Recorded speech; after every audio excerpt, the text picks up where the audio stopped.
start na tayo ng discussion natin. Anak, yung module 7. Yung module 8 next week pa yun. Module 7 tayo. Rotational equilibrium and rotational dynamics. Okay. Start tayo ng discussion.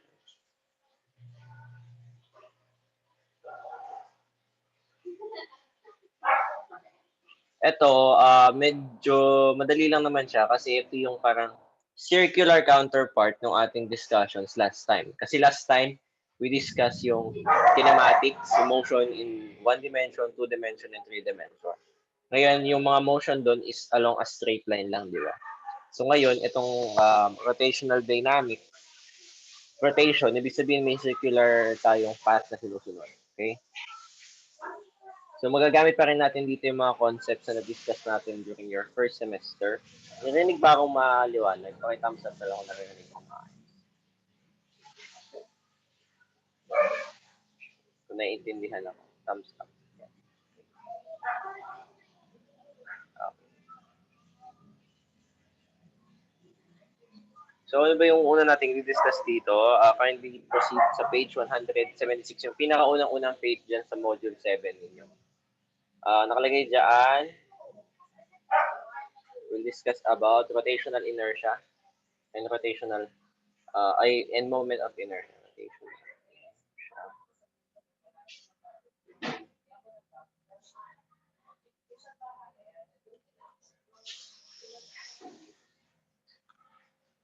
Okay. So yan. Yan. Kung mababasa niyo yung pinakasimula dyan, sinasabi niya dyan, kinompare niya yung rotational inertia muna sa Newton's laws of motion. Kasi ang sabi kasi sa Newton's laws of motion, sinasabi kasi ni Newton, yung mga motion along a straight line. Okay, sorry kung hindi siya straight. Yan. Sabi niya kasi doon sa first law, law of inertia, a moving body will stay in motion unless acted upon by an external force. So yung motion na tinutukoy niya doon is straight, a motion along a straight line. So that also applies sa rotational inertia. So sinasabi lang ng rotational inertia, a moving body along a circular path, kasi rotational siya, will stay in motion unless acted upon by an external force. So same pa rin. Tuloy-tuloy siyang iikot or magpa-follow ng circular path or mag-move along a circular path hanggat walang nag-act sa kanya na external force. Okay? So yan, sabi dito, this resistance to a change in the state of a rotating body. So ibig sabihin ng resistance to a change, ibig sabihin, nire-resist niya yung pagbabago. So uniform yung kanyang motion. Ibig sabihin, tuloy-tuloy, uniform yung kanyang motion. That is what we call rotational inertia.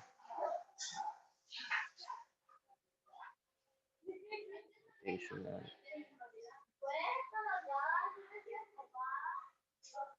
Okay, so ito yung sinasabi dito sa rotational inertia, i-sum lang natin. Yung rotational inertia is inertia along a circular path or kapag we're dealing with rotation. Okay, so rotational inertia is represented by the capital letter I. Yan, so capital letter I. This is rotational inertia. At ang kanyang formula is I is equal to m r squared. Ito ay nagbabago. Nagbabago itong mr squared na to. Depende doon sa shape ng object or yung sa path na pina-follow niya. Okay? So yung rotational inertia is represented by the capital letter I, which is equivalent to mass times radius. So yung m dito is our mass. Yung r dito is yung radius. Alam naman natin kung ano yung radius, di ba? This is half the diameter. Siya yung sa circle. This is the radius. Okay? Tapos alam naman natin ng all radii are equal. So lahat ng radius or lines from the center to any point in the circle is equivalent. So yung kanyang MKS unit, actually nagbigay siya dito ng tatlong units. Tatlong standard units for rotational inertia. First, we have sa MKS. Ano ba ibig sabihin ng MKS? This is meter, kilogram, second na unit system. So ang ginagamit niyang unit is kilogram meter squared. Yun, kilogram meter squared. Next, for CGS. Ano ibig sabihin ng CGS? CGS means centimeter, gram, and second. So, ang ginagamit niya is gram meter squared. Sa FPS naman, ano ibig sabihin ng FPS? Ang sinasabi lang ng ibig sabihin ng FPS unit system is feet, pound, seconds. So, ito yung mas commonly known as English system. So, yun yung inches, feet, yards, ayan siya. So, yung unit niya ng rotational inertia for FPS is slug feet per second. Ay, feet squared, sorry. So, slug feet squared. Okay? So, sabi niya dito, ayan, the moment of inertia I, or the rotational inertia, of a multiple object system. So, ibig sabihin ng multiple object, marami tayong objects. So, itong first formula natin is for a single object lamang. Okay? Single object. So, pag sinabing multiple, so more than one. So, ibig sabihin, ang gagawin lang natin doon sa formula niya is I is equal to summation of mr squared. So, ibig sabihin, sum lahat yan ng masses multiplied to the radius squared ng mga objects na we're dealing with. Okay, so mapapansin nyo, move tayo sa page 177 ng module nyo. Yung figure 8.1, we have 10 figures. Makikita nyo dyan yung iba't ibang types ng rotational, yung mga formula for iba't ibang types ng rotation. So, nasusunod ba? Hindi ko ma-share eh. Hindi ko siya ma-share. Okay. Thumbs up na lang doon sa naka-open yung module number 7. Page 177. Okay. So, yung figure 8.1 dyan, 10 figures yan, tama? So, hindi kasi colored yung nandiyan dyan sa inyo, pero i-drawing na lang natin siya dito. Okay.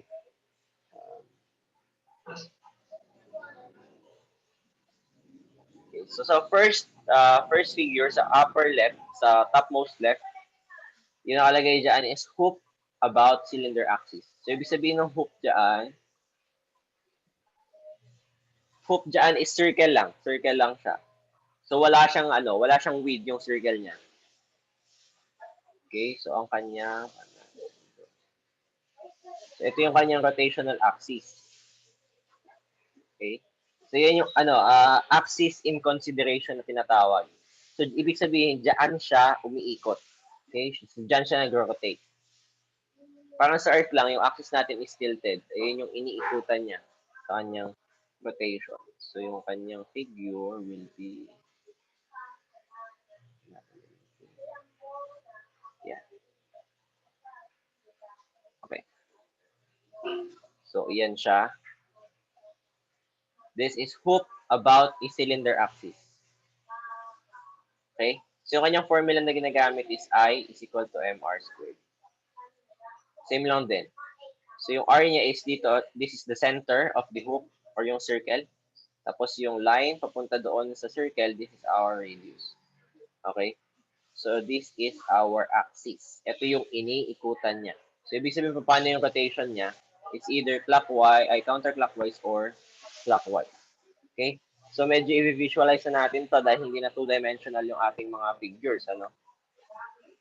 Three-dimensional na siya. So, ibig sabihin, for example, I have here a pen. Nakikita ba yung video ko? So, I have a pen. So, may circle ako, for example. Okay? So, may ring, for example. Wala akong gamit dito. Okay. So, for example, may figure ako dito. Yeah.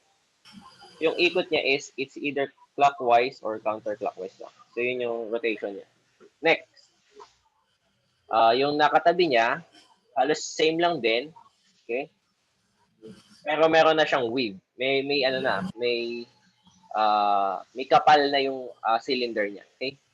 So, anong itsura niya? Gawin nating blue lang yung yung kanilang mga axis para hindi kayo malilito.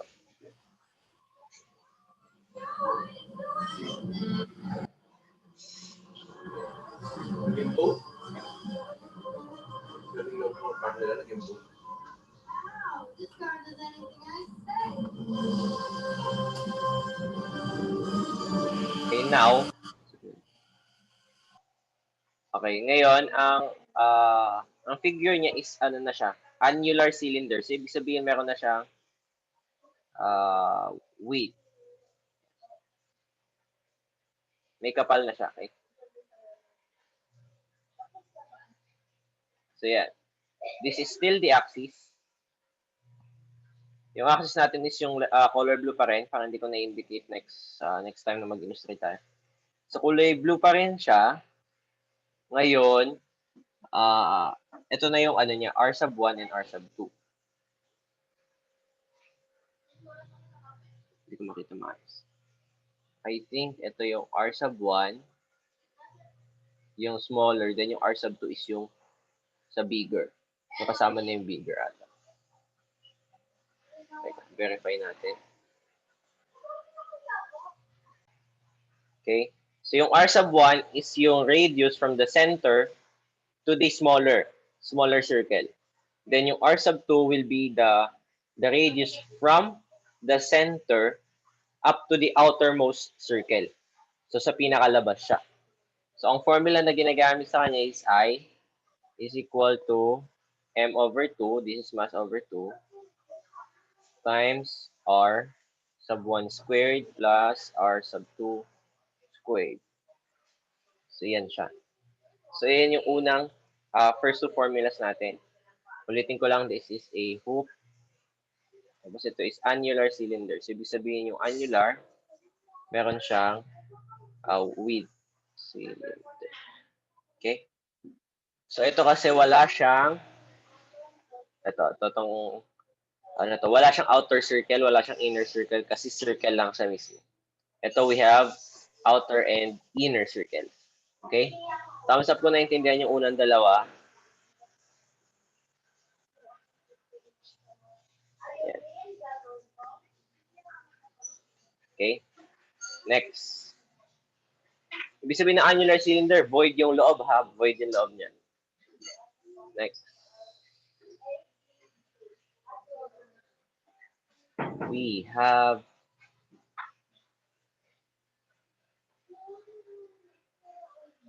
ito na, solid cylinder. Ibig sabihin ng solid, may mass siya hanggang sa loob. So, ibig sabihin, cylinder na cylinder siya. It's like a tube na solid talaga siya. Okay? So, drawing natin siya.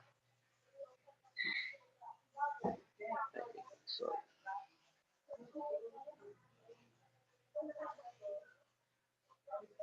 lagyan natin siya.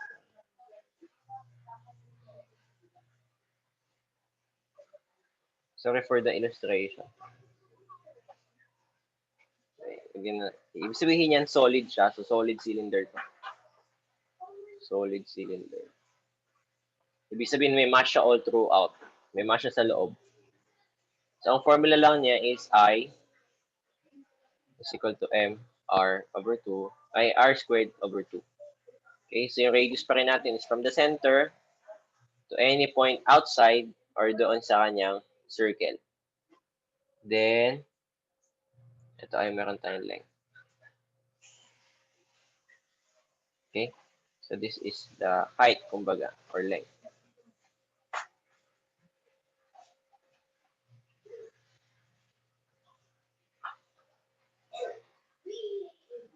Okay, so yan yung una. Next, ito medyo masakit sa ulong dinadigest. Yung kanyang axis of rotation is patayo. So, ibig sabihin, yung sabi niya dyan, solid cylinder about central diameter.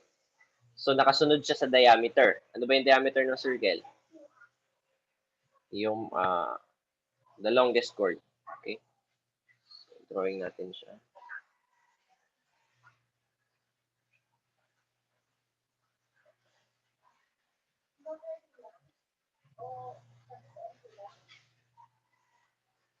So, ganyan siya. Hindi siya doon sa loob. Bali, ang ikot niya is pag ganito. Hindi pa ganon. Nakikita ba? Okay. So, for example, ito yung cylinder. Cylindrical object natin. Yung first natin, yung solid cylinder along a cylindrical axis. Pag ganon yung ikot niya. Kung nakikita niyo ba, iyan. Pag ganyan yung ikot niya, basta umiikot siya. Okay? So, ito yung first. Ito yung naka-illustrate natin. The next one, yung ini-illustrate ko ngayon, is yung rotation niya is along its diameter. So, pag ganito. Ganyan. Okay? So, yung formula ang ginagamit dyan, so, ito yung ating radius pa rin. So, this is solid cylinder.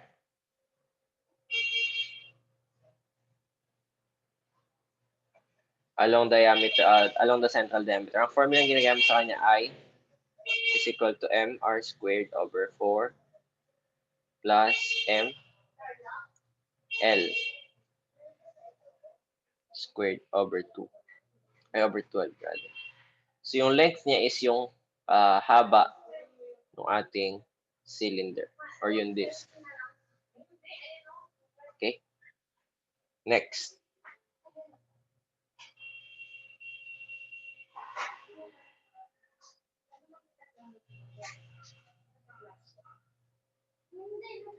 Next. Ito halos kaparehas siya ng second natin dito na cylinder. Along the central diameter, pero perpendicular yung kanyang length with the axis of rotation. Okay, so cylinder.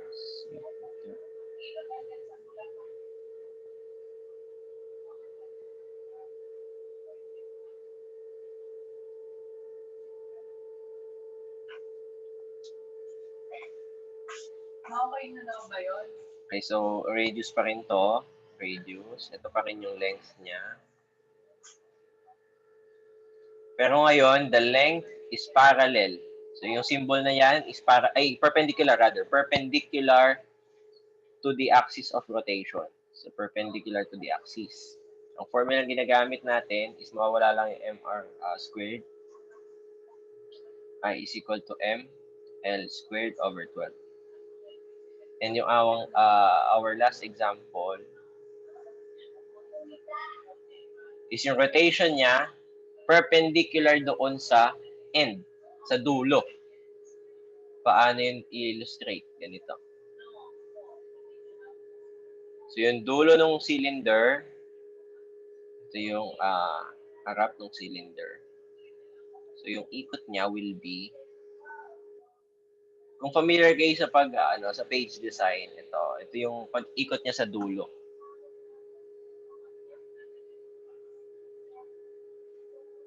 Okay. So yung end niya, ito radius pa rin, length.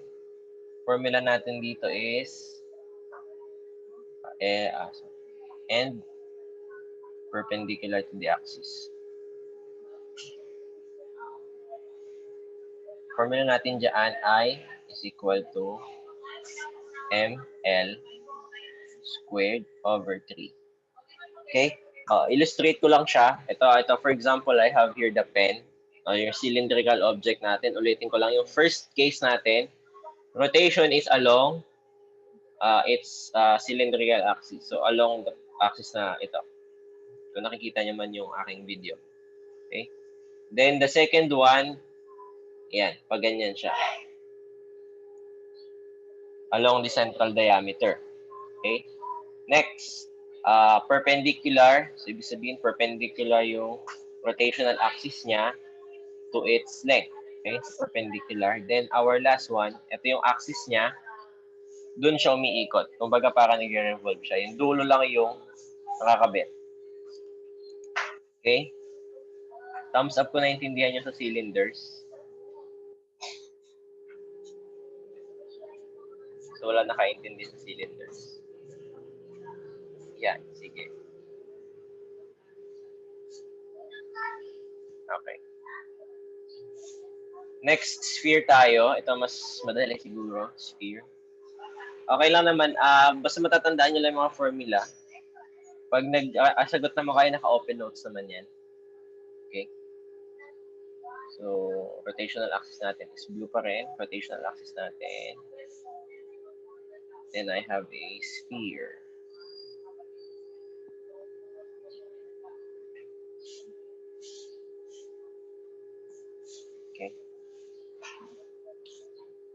So, alam natin, spherical yan, spherical yan. Ano ba? Sphere. Yan, spherical siya. Okay, sige. Naka-record naman tayo para mababalikan nila. Spherical siya, ha? Isipin yung sphere yan.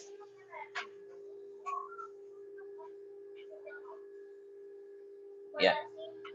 So, yung radius natin is same pa rin. Paano natin kinukuha yung radius? From the center to any point outside. So, ito yung radius. Radius yan. So, ang dalawa ng radius is, alam natin is, it is the diameter. Okay? So, 2r. Alam din natin na from this point up to this point, this is our 2 times radius or the diameter. So, a solid sphere about any diameter. Okay? Ang formula niya ay solid. Ibig sabihin ng solid, ibig sabihin may laman yan hanggang sa loob, ha? I is equal solid sphere. Solid sphere.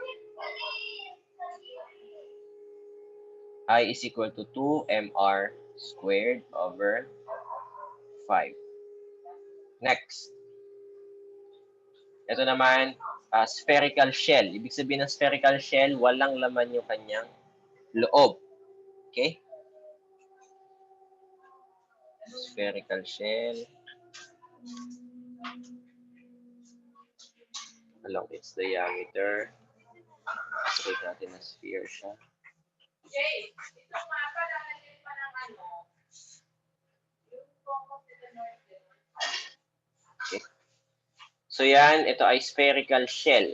Ulitin ko, spherical shell, ibig sabihin, void yung kanyang loob.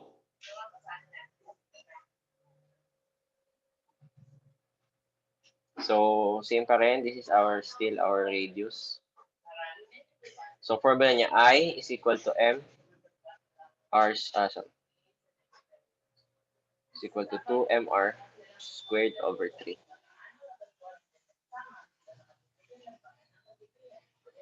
Marami ba nawala ng net? Oo, no, dami nawala.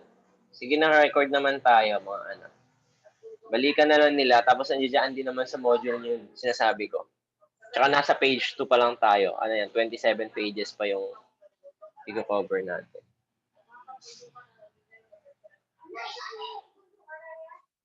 Okay? So, ulitin ko, solid sphere, meron siyang mass all throughout hanggang sa loob. Spherical shell, sa labas lang siya. Okay? Tapos, yung dalawang dulo natin,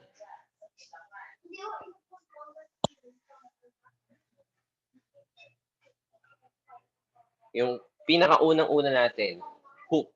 Ibig sabihin, circular lang siya. So, ang circle na yon is along the diameter naman. Patayo yung kanyang rotation. For example, I have here a circle. Yung una natin is ito yung axis niya. Nakapasok sa circle. Ngayon naman, yung axis niya is perpendicular sa diameter. Okay? So, yung ikot niya is pa ganun. So, formula niyan, I is equal to m r squared over 2.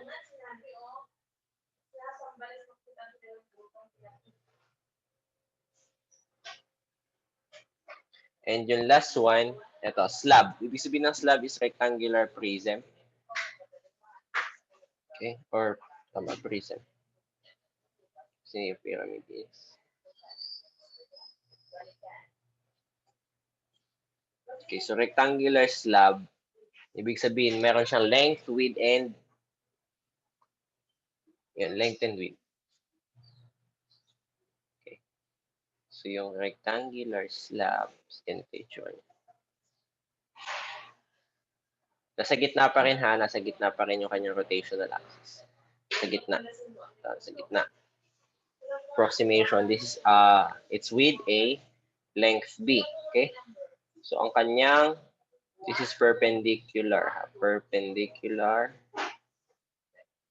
So, ang kanyang formula ang gagamitin, I is equal to M times A squared plus B squared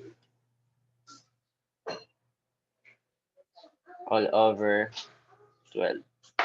So, yan. Ayan yung mga formulas natin for rotational inertia. So, depende lang sa given yung ating gagamitin na formula. So kapag binigyan ko kayo ng activity today to be passed next week, pwede nyo namang i-open yung notes ninyo. Okay?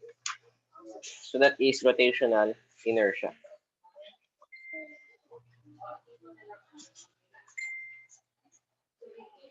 So PLDT lahat ng nawala ng internet sa inyo. Reviewin natin, last time na discuss na natin yung rotational or yung angular momentum, angular rotation, and angular velocity. Tama ba? O hindi ko pa na-discuss yung angular momentum. So for example, I have here a sphere. Ay, circle na lang. May with three-dimensional yung ating itsura dito.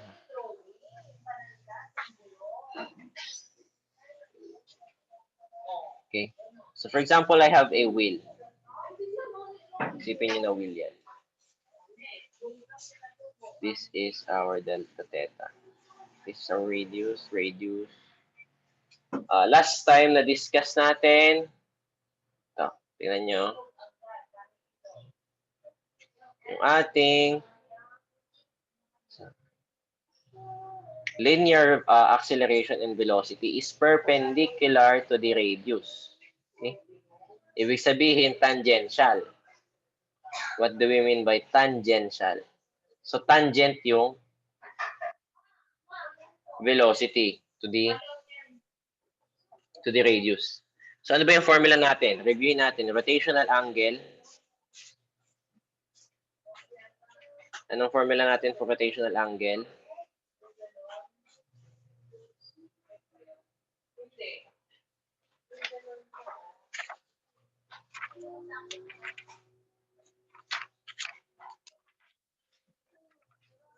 Balikan natin.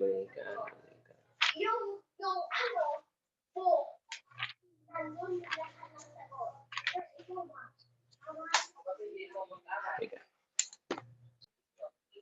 Angular rotation is denoted as delta theta is equal to delta S over R. Ano yung delta S? It is the arc length. So, ito yung S. Ito yung S. This is our arc length. Okay? So, next we have angular velocity. Anong formula for angular velocity? Denoted siya as in W. Tama? So, hindi siya W. Nakalimutan ko yung tawag sa Greek symbol na to. Basta yung letter W na maliit. This is angular velocity is equal to the linear velocity over the radius. So, this is our linear velocity. So, linear yan. Ibig sabihin na linear, motion along a straight line. Ibig sabihin na angular, motion along a circle. So, yan yung ating two terms. We have next centripetal acceleration. Acceleration sub c is equal to v squared over r. Okay? And we have the acceleration. Angular acceleration. Ito, hindi ko na-discuss last time. Pakikopya, angular acceleration.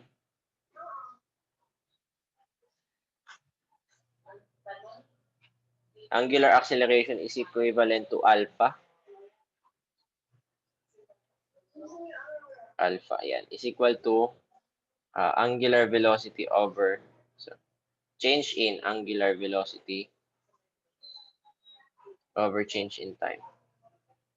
At kapag constant yung time, change in angular velocity over time lang yan. Okay? So, ang kanyang unit is rad per second squared. So, radians per second squared.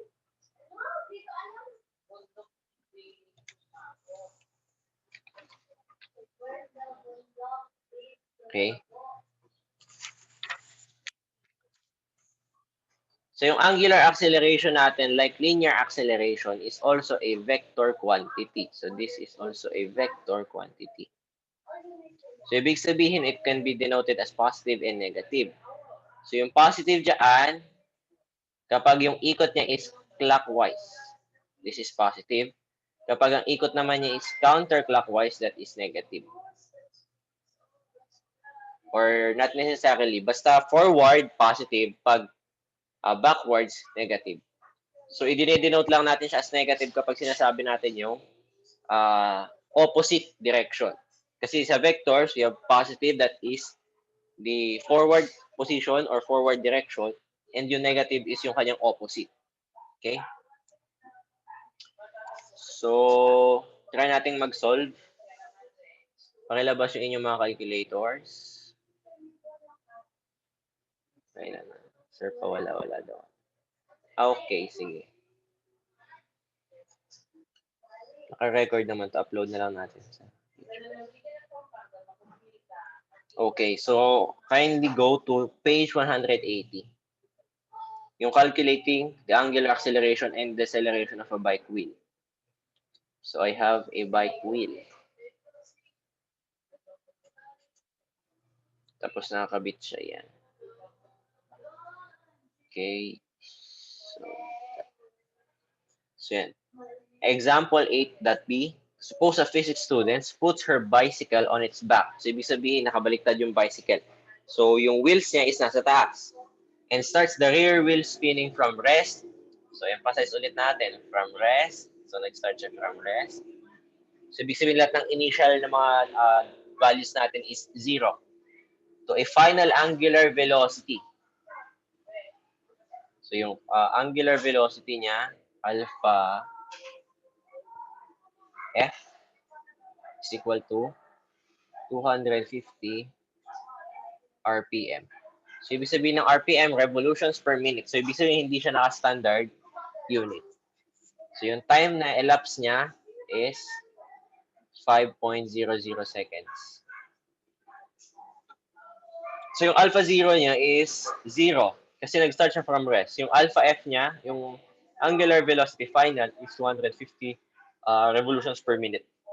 Calculate the angular acceleration in rad per second. So pinapa-convert niya yung RPM into rad per second. Now, how do we do that? We use dimensional analysis. Kaso, ano yung mga values na yon? Kung titingnan nyo siya sa baba, computein muna natin yung kanyang angular acceleration. Ay, sorry, angular velocity pala yung given. Angular velocity is denoted as W. Sorry. Angular velocity. Yan pala yung given. So, yung hinahanap natin is angular acceleration, final. Or angular acceleration. So, how do we find that? We use delta W over delta T. So, we substitute. Yung delta W natin is final angular velocity minus initial. Yung initial natin is 0. Therefore, we have 250 RPM. Divided by, yung elapsed time natin is nag-start siya from rest. So, start from 0. Yung final time niya is 5 seconds. So, 5 minus 0 is 5 seconds. So, now we divide. We will have 250.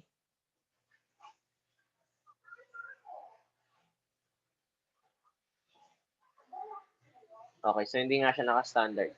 So, ito na yung conversion part. So, i-convert muna natin yung RPM, okay, into rad per second. So, now how do we do that? Ito yung conversion.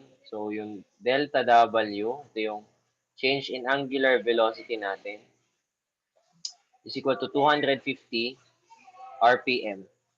Now, how do we multiply? Ano yung multiply natin? We have, sige, gawin natin siya na revolutions per minute para makita natin paano siya nadi-dissolve yung kanyang mga units. Multiply natin siya by, ano yung gusto natin i-cancel muna? Yung revolutions. So, nasa baba si revolutions. Ano equivalent niya sa radians? Ilang revolution meron sa isang radian or ilang radians meron sa isang revolution? We have 2 pi. 2 pi. Very good. 2 pi or 360 degrees. That is one whole revolution. So, 2 pi rad. So, rad na yung unit natin sa taas. Now, paano natin i-convert yung minute sa baba? Ito, alam natin to. 1 minute, lalagyan natin siya sa taas. How many seconds sa isang minuto? We have 60. 60. Very good. 60 seconds. So now we have completed.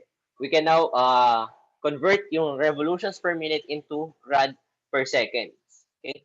So yung multiply lang natin lahat ng numerators, then i-divide sa lahat ng denominators. So we will have 250 times 2, 2 pi rather.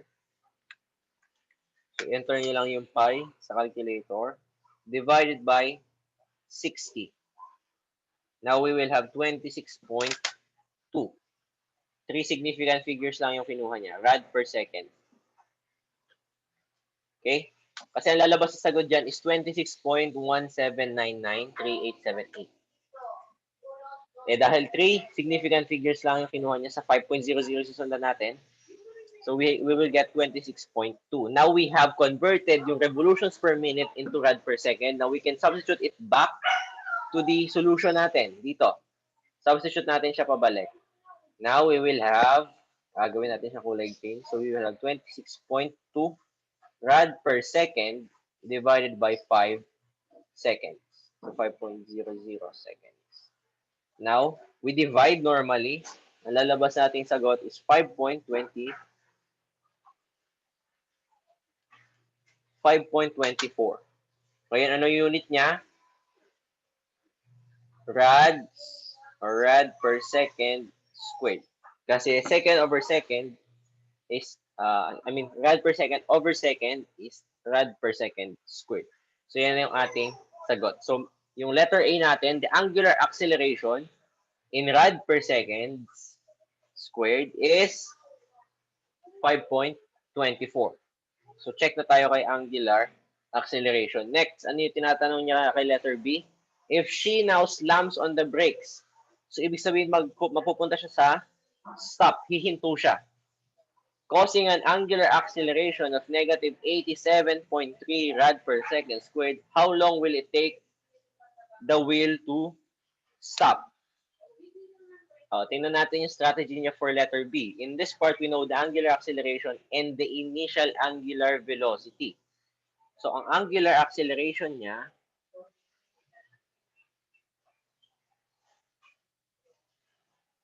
we can find the stoppage time by using the definition of angular acceleration and solving for delta t. So, ano ba yung formula? Balikan natin, i-derive natin yung formula for delta t using the formula for angular acceleration, this one. So, angular acceleration is equal to delta double, sorry, naglulus yung delta w over delta t.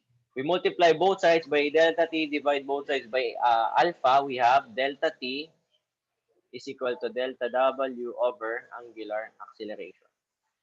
So, makahanap natin si delta t. This is our change in time. Okay? So, makahanap natin si delta t using angular velocity and then yung ating angular acceleration. So, now, how do we find that? So, paano natin? Ito, medyo in-skip niya kasi yung part na to sa solution niya sa book or sa module ninyo. Yung delta W natin, ulitin ko, is final angular velocity minus initial angular velocity. Tama? So, yung dito magbabalik na tayo kasi deceleration siya, papunta siya sa stop. So, ibig sabihin yung initial natin, meron siyang value, yung final natin magiging 0 kasi nagpunta siya sa stop. So, yung initial natin is ilan? Ilan yung initial natin?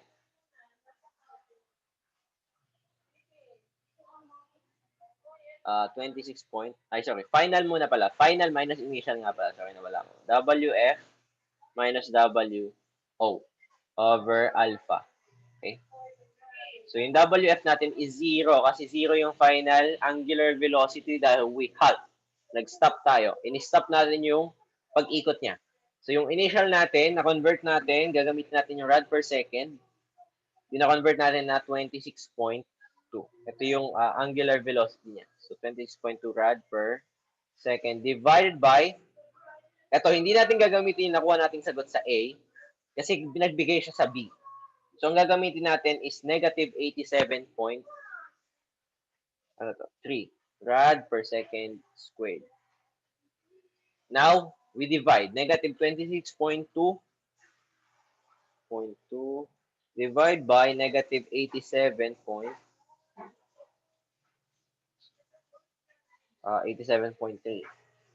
So now we will get 0.30011. So how many significant figures? We have 3.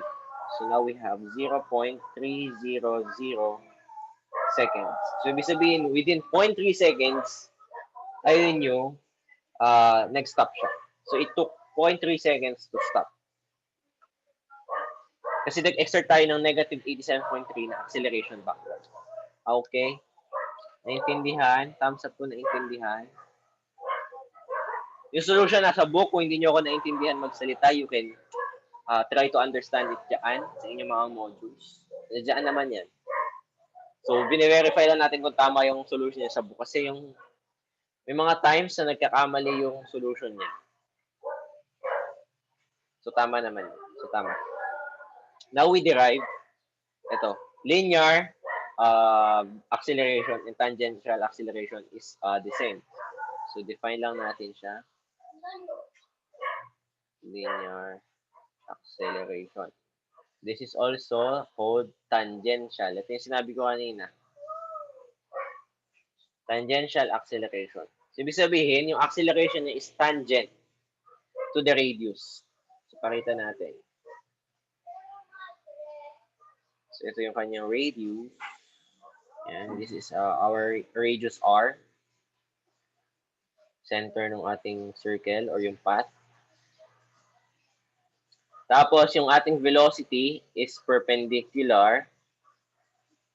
Okay? This is velocity muna to. Velocity. Kapag perpendicular yung ating velocity, understood din na perpendicular yung ating acceleration. So now, ito ang tinatawag nating tangential acceleration. Ibig sabihin, A sub t ha, A sub t. Tangential acceleration. Now, what is the formula for tangential acceleration? Tangential acceleration is equal to radius times acceleration. RA. Ito, this is our tangential. A sub t yan ha, A sub t. Yung normal na A, that is normal na linear acceleration.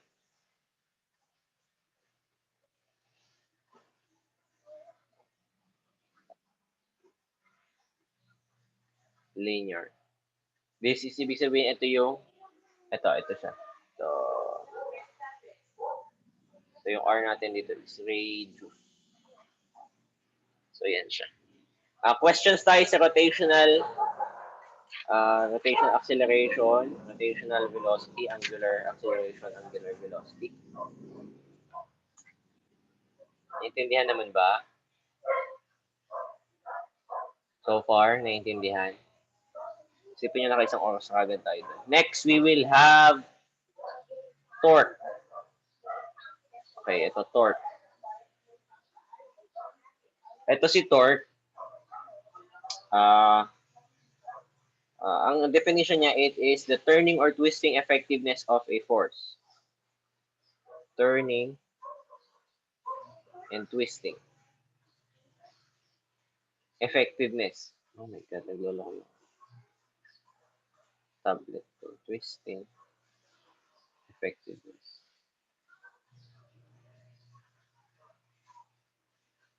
Okay. Of a force.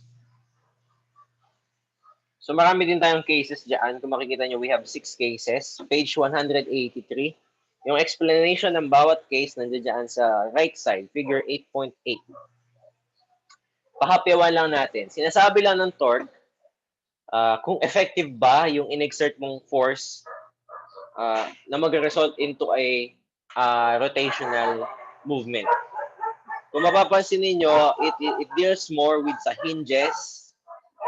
Ayan. Yung example natin dyan is hinge. Door hinge. So yung letter A, for example, I have here, ito yung pintuan. Ito yung pinto. Ito yung bisagra niya, yung point na pinagkokonektahan niya. So sinasabi lang ng torque, kung effective ba, for example, mag-apply ako ng force dito, kung effective ba yung magiging force na yon. So, ang sinasabi lang ng torque, the more na lumalapit ka sa point of movement niya, this one, ito. Sige, drawing na natin. Okay, so for example, I have here, yan. So for example, ito yung pintuan. Ito, pintuan yung pinagkakabitan ng pinto. Pinto yung door. Okay, yung pintuan is doorway. Pinto is door. So this is our door. This is our doorway. Ito yung ating hinge. Yung torque, ina-explain lang niya kung bakit the more na lumalapit ka sa hinge, kunyari, tinulak mo yung hinge, ay tinulak mo yung door malapit sa hinge. So for example, nag-apply ka ng force closer to the hinge. What do you observe? Try nyo gawin sa pintuan nyo yun. Sa pinto, rather. Di ba mabagal yung pagsarado ng pinto? So ibig sabihin lang, yung sinasabi ng torque, the more na mas malapit ka dun sa point of movement niya, which is the hinge, the more na mas malapit yung in-exert mo na force doon, the slower. So, itong part na to will be slower yung opening niya. Slower. Kapag naman mas malayo yung iyong in-exert na force, mas malayo siya dun sa hinge or sa point of movement, mas faster yung magiging movement. Okay? Kung mapapansin nyo, kung nanood kayo ng Big Bang Theory, there's an episode there na nasiraan sila sa papunta nilang Mexico. Meron silang tinatanggal na bolt dun sa gulong. Tapos they are physicists, tama? So pinag-aralan nila, alam nila yung concept ng torque. So the more na mas mahaba or mas malayo yung ine-exertan mo ng force, mas madali, mas mataas yung ma-exert mo na, or mas mataas, mas efficient yung work. Kaya kung mapapansin niyo yung ano din, yung mga equipments natin, for example, doon lang sa pagtanggal nung gulo, yung sa gulong, yung nut or yung bolt sa gulong, the more na mas malapit ka doon sa tornilyo, di ba? Ano ba yun? Yung pa-cross, alam niyo ba yun? Yung sa mga mekaniko. The more na mas maliit yun, the more na mas mahirap siyang pihitin. The more na mas malaki yung hawakan, the more na mas madali siyang pihitin. Kasi, yung ang nag-explain doon na concept sa physics natin is torque. So, the more na mas closer ka doon sa point of movement, the harder it will be, the slower the movement will. Then, the more na mas malayo ka doon, the faster. Tingnan nyo, bakit R yung ginamit niya? Bakit R? R dyan is for radius. Okay? Bakit radius, sir? Makikita naman natin mga lines yung ginagamit natin. Kung mapapansin ninyo, nakalock yung isang end. So, ibig sabihin, yung movement niya will not be pag ganyan. The movement, dahil nakalock siya doon sa loob, ay sa gitna, will be circular. Kumbaga, itong door na to will serve as your radius. Paliitin natin siya. For example, I have here. Tapos, I have another. Okay? Natin red. Okay, so nakalock siya. Ito yung hinge niya. Ito yung point of movement. Point of movement. Bakit? Yan. So, point of movement, ibig sabihin nakalock siya. It is like doon sa example natin ng angular velocity. Yung nilock natin, for example, I have a key on a string. Ito yung string, kasi ito yung key. Dahil nakalock siya dun sa gitna, ang movement niya is not linear. Movement niya will be circular. Pag ganyan siya. Kaya yung dahilan kung bakit radius yung this part. This part is denoted as its radius. Drawing natin siya. Yan. Magiging ganyan yung nature ng kanyang movement. Magiging circular. Kasi nakalock ka. Nakalock yung center mo. Your center is locked to the center of the circle. Tapos yung path na susundan mo is circular. Okay? So that is torque. Ngayon, anong formula ni torque? The formula for torque is this. Torque is denoted as the small Greek letter tau. Kung familiar kayo sa tau gamma, small letter tau, yung capital letter kasi is pa ganito. Capital letter tau is ganyan. Yung kung makikita nyo, tau, Gamma, nakalimutan ko yung symbol for gamma. Tao gamma phi. Basta ito yung small letter t. Okay, makikita nyo naman dyan sa module nyo. So it is denoted as RF sine theta. Okay. So yung R natin dyan is our radius, F is the applied force, sine theta, sine is the trigonometric function, theta is yung angle kung saan ka nag-exert ng force. Makikita niyo doon sa case number 5, yung letter E. Kunyari, nag-exert ka ng force, kasi meron tayong, sige, discuss ko na nga yung 6 types. First, we have perpendicular yung in-exert mong force doon sa radius. So, perpendicular siya, wala kang angle. Kasi sine 90 is 1. Okay? Next, nag-exert ka ng slower force, F prime. So, same pa rin. Sine 90 is 1 pa rin. Nag-exert ka ng force closer doon sa radius mo or less radius. Ibig sabihin, mas mabagal. Next, nag-exert ka ng force opposite doon sa positive direction, so negative force. Then we have this. Yung in-exert mong force is not perpendicular to the radius. So, ibig sabihin, it can be like this. Hindi siya perpendicular. Ito yung radius natin, ha? Itong red. Hindi siya perpendicular. It can be like this. Okay? So, hindi siya perpendicular. Yung mabubuong angle dyan, pag tinuloy-tuloy mo yung path to the radius, that is your angle theta. Okay? So, for example, gawin natin itong green na path. Nakikita niyo ba? Yan. Itong green na force, in-exert ko. So, yung angle, paano natin malalaman? Didiretsuhin mo lang siya. Didiretsuhin mo lang siya. Tapos yung mabubong angle, yung maliit. That is our angle theta. Okay? Tapos yung last case natin, if your exerted force is pahatak. Pahatak. Dito, wala tayong torque. Okay? Kasi pahatak siya, walang magiging movement. Theta is 0. Sine 0 is 0. Okay, so ito yung formula niya. This is our torque. This is our radius. This is our applied force. This is our angle. Okay? So kung mapapansin nyo, if you move to page 185, sabi niya dyan, torque is a cross product. Last time we discussed dot product. Yung dot product is between two. Okay? Ito between, actually dapat dot product. The force of, three quantities daw siya. The force applied, the length of the lever, and the connecting, the angle between the force vectors. So tatlo siya.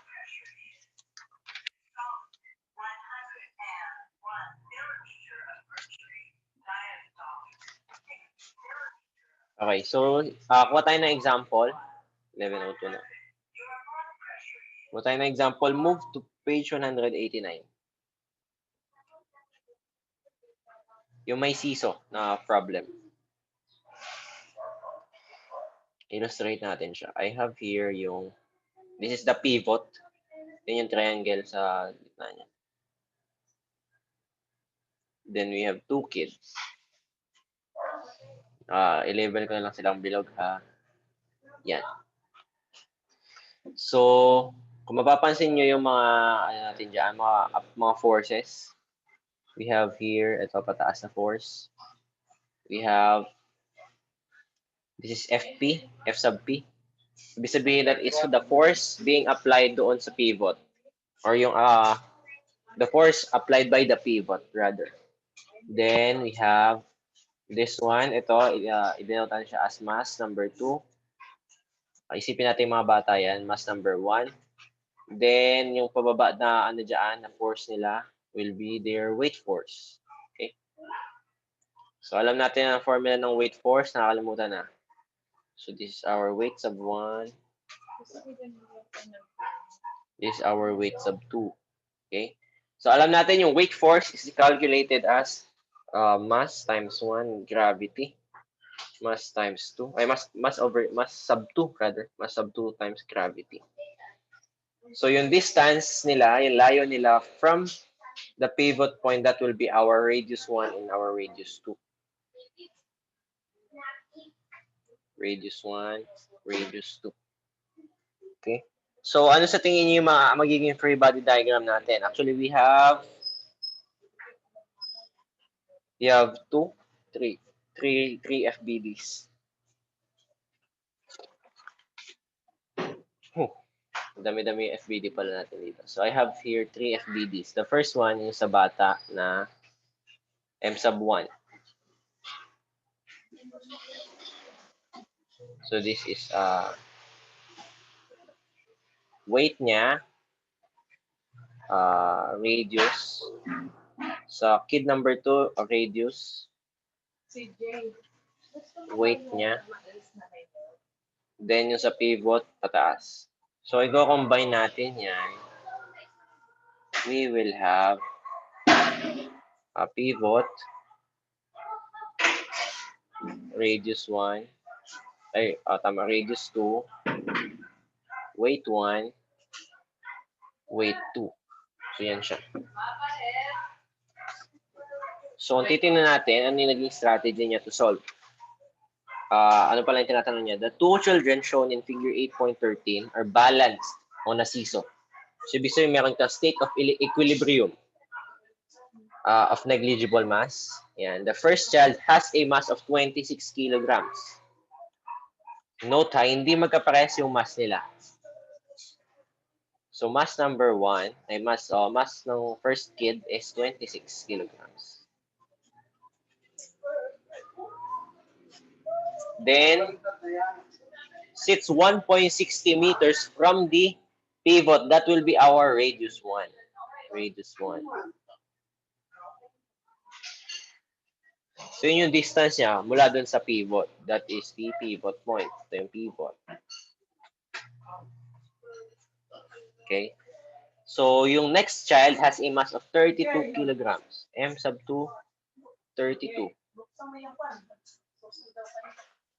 How far is she from the pivot? Dapat kanina pang alas 9 pala yan, hindi ko lang mabasa. Para daw makapagsuka yun. Buksan mo yung binigay mo. Okay. Ulitin ko, R sub 2 is missing. So, hanapin natin yun. Tapos, letter B, what is FP, or the supporting force exerted by the pivot? So, ang hinahanap natin for the next one is F sub P. Okay? So, how do we solve?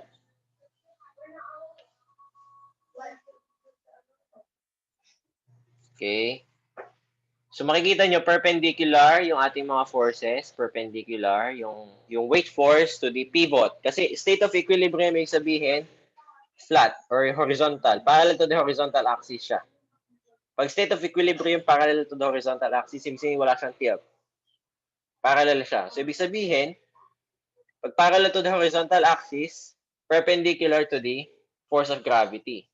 So, perpendicular. So, ibig sabihin, yung mga angles natin dito is 90 degrees. So, ibig sabihin, sin 90 is 1. So, kung gagamitin natin yung formula for torque, kaya gawin natin yung red. Torque sub 1 is equal to the, ano yung force natin? That is the weight force. Okay? So, weight force times the radius. And for T sub 2, tama ba yung illustration ko? Baliktad pala. Sorry. Tau ha, tau. Hindi siya T, tau. T sub 1. Yan, R sub 1, W sub 1. Kasi kung babalikan natin yung formula for torque is equivalent to R times the force times sin theta. Yung sin theta natin dito is 1 kasi sin 90 is 1.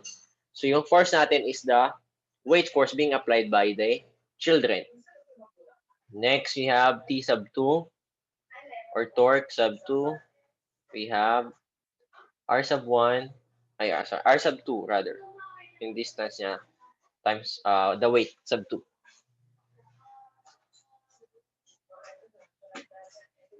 So, yung torque ng pivot is equivalent to R ng pivot times the force applied by the pivot. Yung pivot, wala siyang distance doon sa pivot itself. So, 0 yung kanyang radius. So, T, yung torque ng pivot will be 0.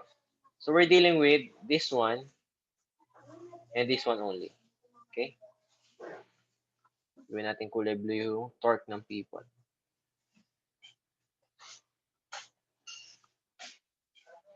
Torque ng pivot is equal to 0. Okay, so, yan. Okay, balikan natin law of action, reaction.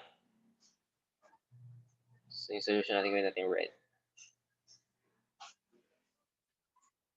Okay, law of action, reaction. Kaya makikita nyo dyan, the torque of the second kid is equivalent to the negative torque of the first kid.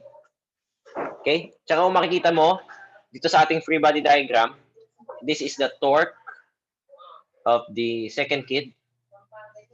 This is the torque of the first kid. Okay? So, nasa positive yung isa, nasa negative yung isa. So, yun siya. So, now we can equate, we can substitute. We have R sub 2, W sub 2 is equivalent to negative times R sub 1, W sub 1. Okay? Now, what is the formula for weight? W is equal to mg. For W sub 1, we have m sub 1 times g. And for W sub 2, we have m sub 2 g. So, we substitute the n, tong dalawang formulas na to, we have R sub 2, m sub 2 g is equivalent to negative R sub 1, m sub 1 rather, g. Now, we have g both sides, tama? We can cancel. Divide both sides by g. Cancel yan. Now, we have R sub 2, m sub 2 is equal to negative R sub 1, m sub 1. What are we finding? We are finding for R sub 2. So, i-isolate natin siya. We have divide both sides by m sub 2. So, R sub 2 is equivalent to negative R sub 1, m sub 1 over m sub 2. Now, we can find for R sub 2 na. We substitute. R sub 2 is equivalent to, ano yung negative R sub 1 natin? Negative 1.6 meters times, ano yung mass natin ng 1? We have 26.0 kilograms divided by mass times mass of the second kid, 32.0 kg. So we simplify. Ano yung magiging sagot natin? 1.6 times 26.0 divided by 32. So negative 1.3.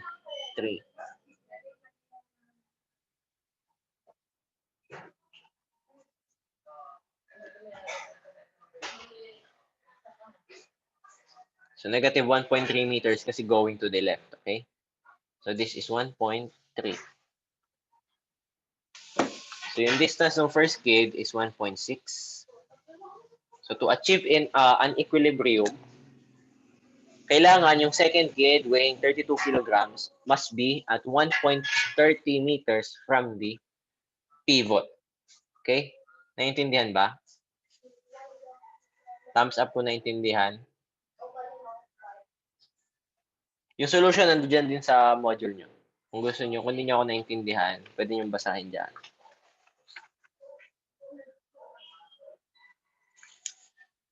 Dalawa lang nakaintindi. Patay tayo dyan.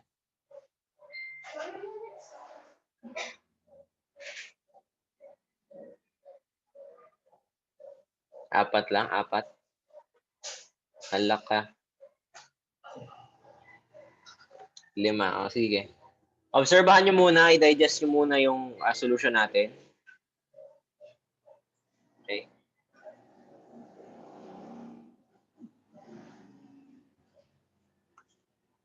Bago natin hanapin yung force exerted by the pivot.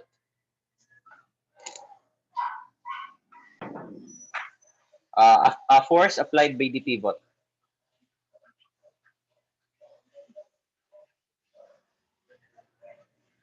Sirain ko na to.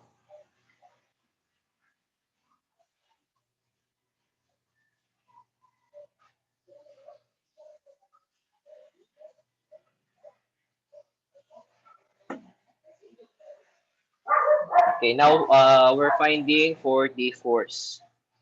Okay, so yan.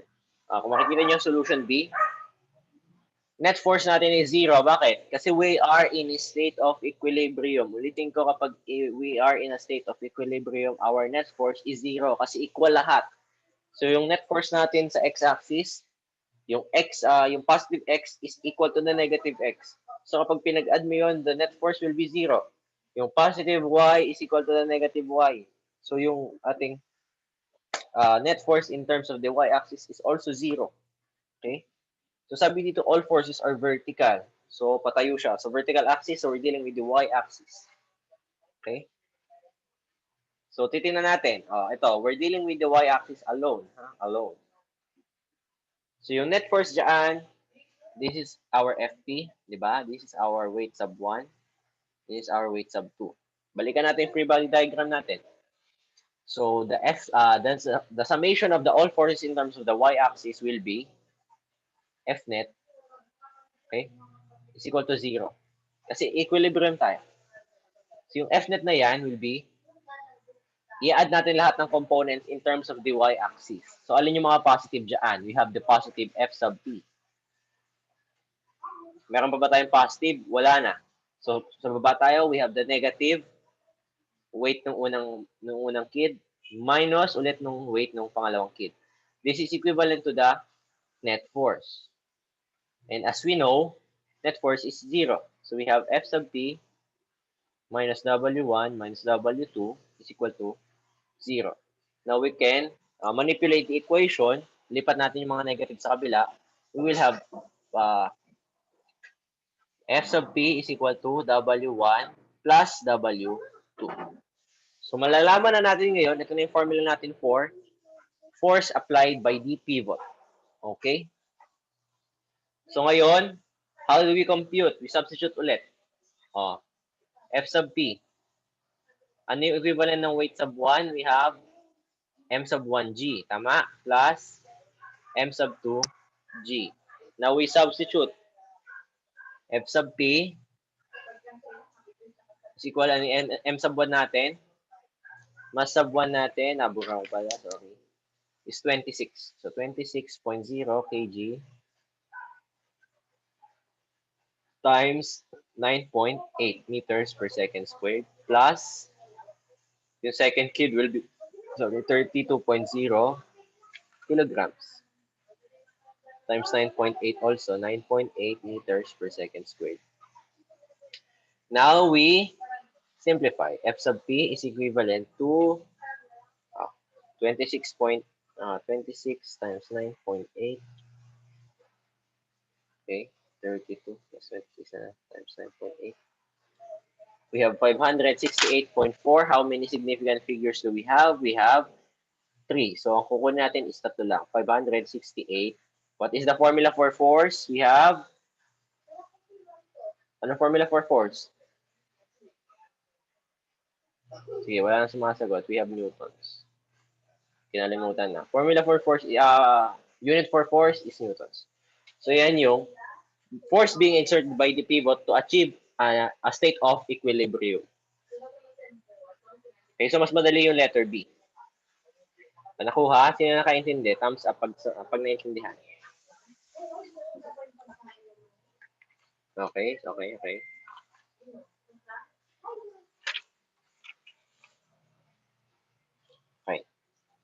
Sige, nasusundan pa naman.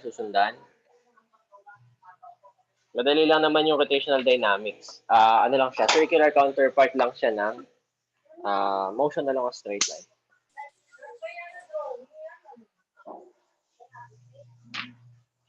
Okay, next we move to rotational kinematics. Ito yung circular counterpart ng ating kinematics. Yung normal na linear kinematics. So kung makikita nyo, punta kayo sa page 193. Makikita nyo dyan yung rotational tsaka yung translational. Yung table dyan na table 8.2. So yung rotational, that is movement along a circular path. Translational, that is our movement along a straight line. So hindi ko na isusulat. Yung rotational natin, yung theta dyan, that is our angular rotation, if I'm not mistaken, angular rotation. Tapos yung translational dyan, or, ayun yung angle lang pala, sorry, angle. Translational dyan, that is our displacement, x. Next, we have the angular velocity, W. Nakalimutan ko yung omega. Yun. Small letter omega is equal to, so translational niya, that is our velocity. Angular velocity, translational niya is linear velocity. Next, using the kinematic equation, we have the displacement, that's translational. Counterpart niya is yung kanyang angle. Okay? Kasi angle yung sa circular natin. And our last, that will be our velocity squared, final velocities. Rotational niya, that is our final angular velocity. So, ibig sabihin, ito lang siya. Yung angle theta natin is equal to x. Yung small letter omega. Omega na. Naalala ko na. Omega is equal to letter v.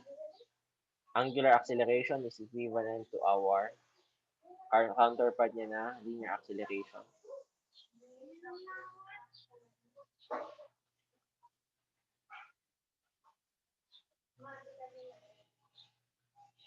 Okay.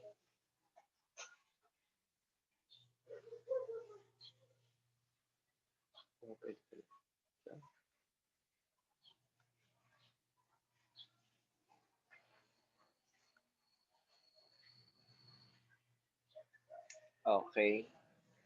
So, pag ganito, pwede nyong balikan lang yung ating mga kinematic equations dun sa linear. Then, isa-substitute nyo lang yung mga yan. So, for x, papalitan nyo lang siya ng theta. For v, papalitan nyo lang siya ng omega. That is our angular velocity. For a, acceleration pa rin pala siya dito. Hindi siya kasama. So, yan. Tapos, meron tayong problem solving. Next, we proceed with rotational kinetic energy, page 197. Nasusundan ba? Thumbs up po nasusundan.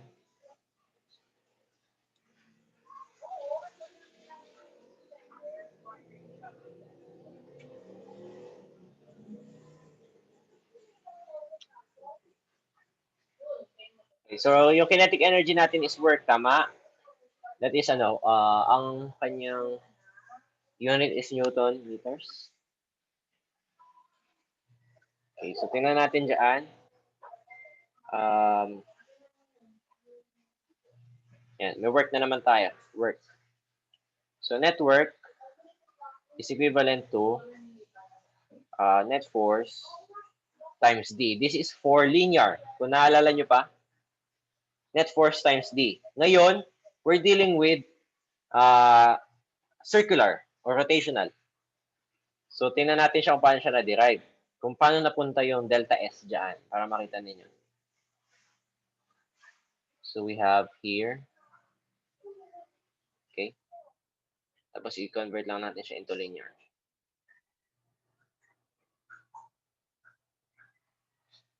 Ito yung ating angle. Tama. This is our radius. This part, sabi ko kanina, this is our arc length. This is our delta S. So, ibig sabihin, ito lang siya. Ito yung start point, traveling. So, this is our distance. So, yun yung counterpart niya. So, yung ating network in terms of circular motion, network, gawin natin siyang green, kakaiba.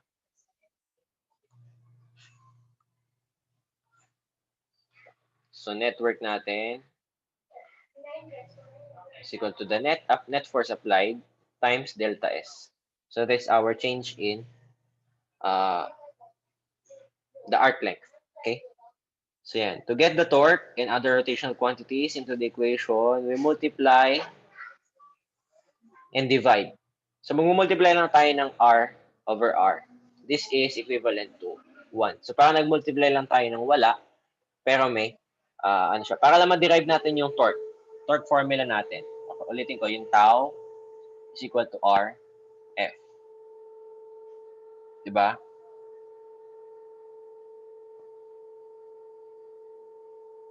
Okay. So, net torque.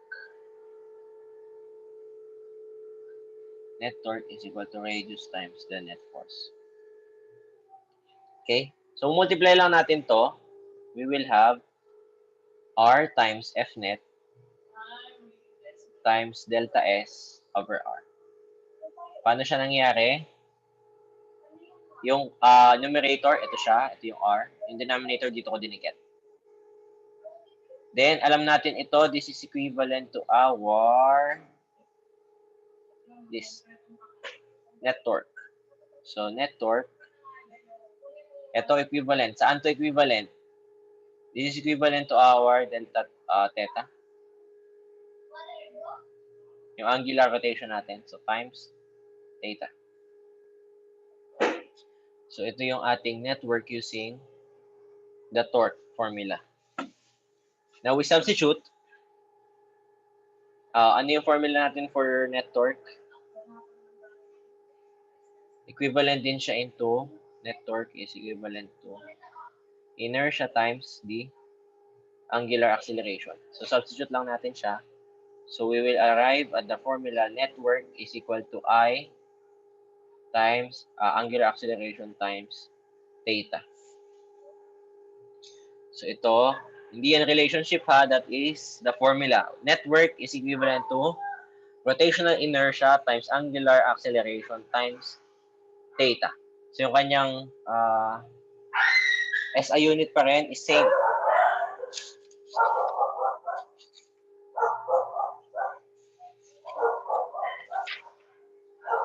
Okay, now we solve for kinetic energy. So, we have W net. Same, actually, same lang siya ng derivation dun sa linear. Pero pakita ko na din. We use the kinematic equation na ito, yung last.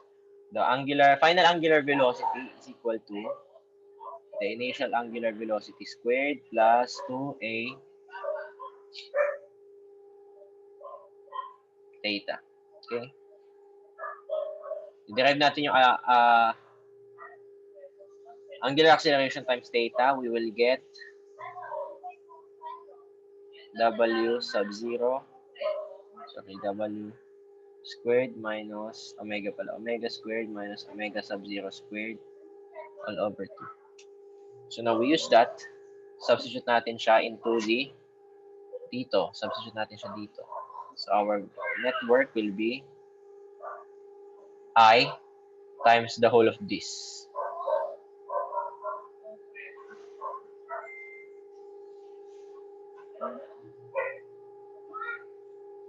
Now, pag-ihiwalayin ulit natin siya just like what we did dun sa kinetic energy derivation natin, which we will get 1/2 inertia, rotational inertia times W squared minus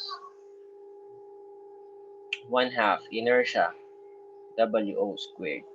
Sa kinetic energy, that is, ang ating initial angular velocity will be 0. Therefore, ating KE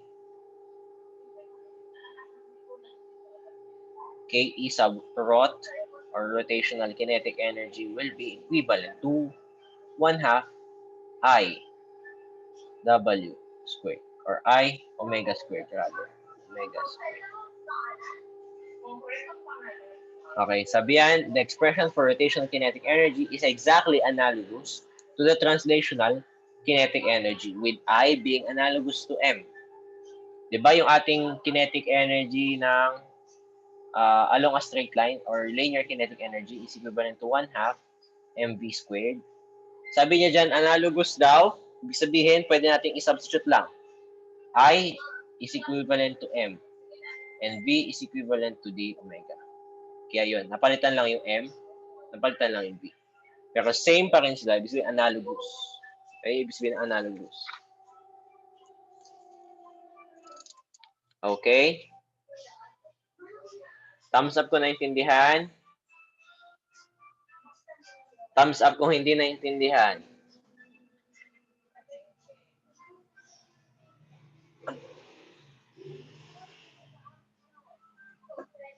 Okay, second to the last na to. Medyo diniscuss natin yung buong first sem na linear into rotational in 2 hours. Okay, next, we proceed with angular momentum.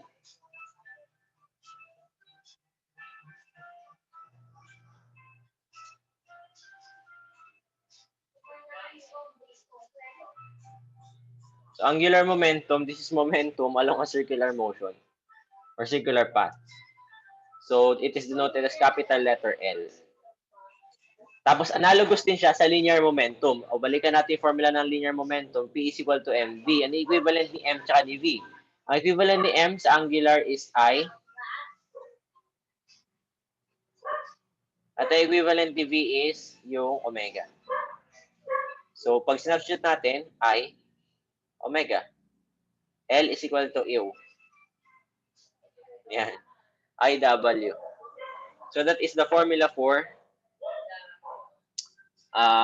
angular momentum. Ngayon, ito kabaliktaran. Ito medyo nakakalito ha. Ang SI unit ni linear momentum is kilogram meter per second squared. Tama? Or kilogram meter per second lang pala rather. Kasi velocity lang siya. Kilogram meter per second. Now, for angular momentum, ang kanyang SI unit is kilogram meter squared per second. Kasi we're taking into consideration yung ating radius. Kaya meron siyang meter. Kaya kung mapapansin ninyo, yung last time, Newton meter yung isang SI unit. Hindi ba ito naabutan mo? Kasi we're taking into consideration yung ating radius dahil nga circular na siya. Hindi lang siya linear. Okay? Kaya kung mapapansin nyo, karamihan ng mga formulas, mga SI units ng pag circular or angular, meron siyang additional or multiplied na momentum. Ay, na meters rather. So. Okay, so that is the formula for angular momentum.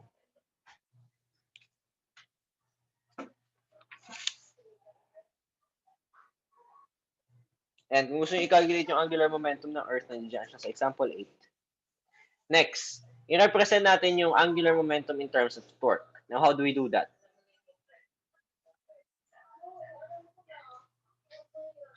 We have the torque, net torque is equivalent to the change in momentum over change in time. So, substitute lang natin, net torque is equivalent to IW or change in I omega times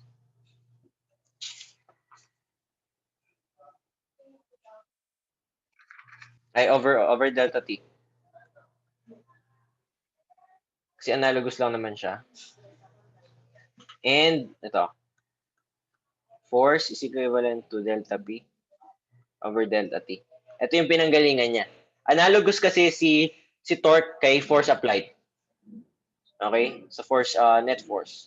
So pinalitan lang natin to, delta P, this is our counterpart sa circular or angular motion. So sinubstitute lang natin kaya we get this. So that is torque, angular momentum in terms of torque.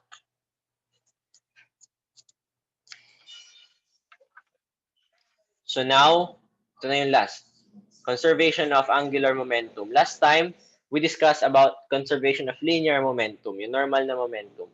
That is, sabi niya doon, P is equivalent to P prime.